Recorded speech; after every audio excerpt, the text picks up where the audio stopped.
Тэгээд шидэд үзье. Монголчууд зүүн аялахдаа нөгөө усанд айгүй их эндэж бэртээд байгаа те. Аялахдаа за голын ирэг дээр нуурын хөө дээр тэгэхээр учиргүй нөгөө нэг аврах хэрэгсэл биш. Энэ зүгээр гарын доорх материалаар зүгээр 5 литр усны савыг аваад айгүй тодорхой нөгөө тод өнгөөр будцсан, доторт нь жоохон будагт хүрчихсэн гэсэн үг. Магадгүй зүгээр доторт нь тод өнгийн цаас маасаас байж болсон те.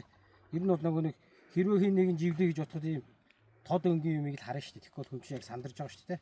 Тэгээ зүгээр 10 м ийм улс. За энэ улсны 3000 гэж хэлсэн. Энэ бол угаасаа байдаг нэг усны сав те. За тэгээд шидэд үзье. Ингээл яач гэсэн үг. Тэгэл тэр хүн яг сандарж байгаа хүн бол тэрж аваад явчих те. Иймэрхүү жишээ монголчууд яг нэг юм юу дээр машиныгаа хойтлоод нэг шидчихэд бол бас нэг том буян болж хүний ам авах бас юутай те. Авах юутай боломжтой. Тэгээ заавал нэг хүмүүс ч нөгөө яадаг вэ гэхээр хамт явжсэн хүмүүс усан живхээр нөгөө их хвчлэн яадаг вэ гэхээр хойноос нь аврах гэж ороод хамтдаа живж байгаа тохиолдол маш их байгаа шүү дээ. Тэгээ бэлтгэлгүй сандраад хойноос нь гүгээд орчдөг. Тэгээ хамтдаа живээд нас орж байгаа харамсалтай тохиолдол маш их байгаа. Тэгэхээр иймэрхүү юм яг ингэж хэрэгж гарын доорх материалаар зүгээр ингэж хиймээр байна. Энэ ингээл 5000 төгрөг. Гэтэл яг нэг хүний бүр амьдралыг өөрчилж болно шүү дээ хамгаалж. Тэгэхээр иймэрхүү юм маш сайн. Тэгээд ихтэйсээ зүгээр хувь хүний аюулгүй байдал хамгаалалтаа хөдөө хээр явж байхдаа зүгээр ахуудаа ингэж яваас гадна Улаанбаатарт магадгүй нөгөө нэг туул голыг дагж байгаа маш эрсдэлтэй бүсүүд байгаа ах нөгөө хүмүүсийг хамгийн их очдог.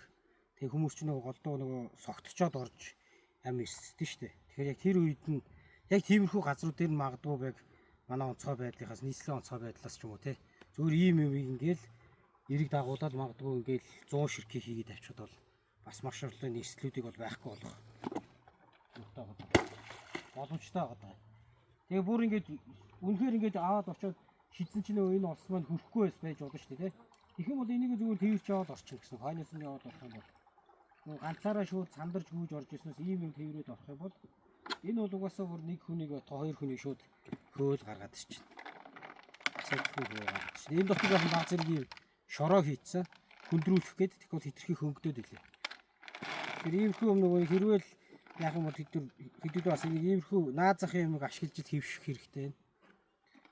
За тэгээд иймэрхүү санаа жишээ таалагдж байгаа бол сайн шеэрлээрээ бас хэдүүлээ монголчууд цөөхөн юм чинь бас амар живж харамсалтайгаар амиа алдаад явах уу те. Ингээд. За тий.